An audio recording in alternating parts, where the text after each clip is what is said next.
2009, habang sila'y naninirahan sa Amerika, nang madiagnose si April Boy Regino na may prostate cancer. Na sinabi ng doktor na lalaki, yung unang lalaki, sabi niya, prostate cancer yan. Tapos syempre natakot na ako, cancer eh. Sabi ko, paano kaya iyon? Nayanig ang pamilya ni April Boy sa dumapong karamdaman sa singer. Mami ko, kapatid ko, umiyak kami dahil nga si daddy hindi naman namin expected na magkakaroon ng prostate cancer.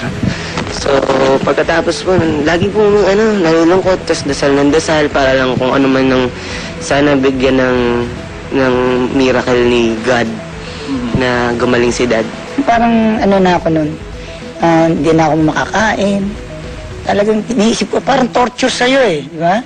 Siguro sabi ko hanggang ilang taon na lang, hanggang 50, hanggang doon lang buhay ko, mamamatay na ako. Alam ni April Boy ang pangarap ni JC na maging singer, kaya kahit may sakit, nagdesisyon siyang umuwi sa Pilipinas noong nakaraang taon. Gumawa ng album sina April at JC na walang nakakaalam ng karamdaman ni April Boy. Sa pangarap niya maging singer, di ba? Sabi ko, sige, bago ko mamatay, palagay ko, uwi muna tayo sa Pilipinas. Tapos, para matupad yung pangarap mo maging singer ka. Sa ngayon, naniniwala si April na controlled na ang kanyang prostate cancer. Pinagaling daw siya ng isang herbal drink na gawa sa barley.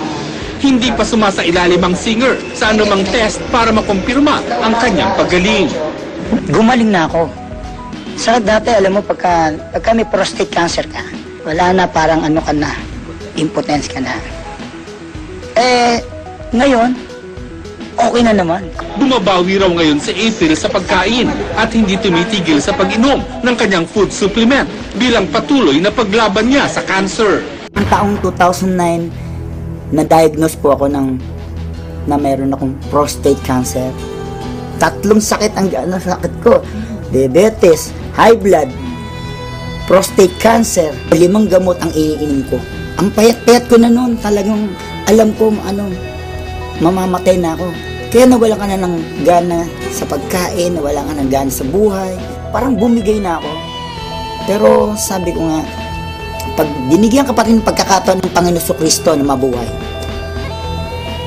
yun ang pinakamaganda. Biglang nag-umuwi ako sa Pilipinas, bigla ako nakilala itong Sante Barley. Ako'y umiinom na, nagsimula na ako uminom. Naramdaman ko, lumalakas na ako. Nawala na sakit mga tuhod ko. Nakakapag-concert na uli ako. Ngayon, sumasayo pa ako. Nagayayabon ulit ako. Yayabon.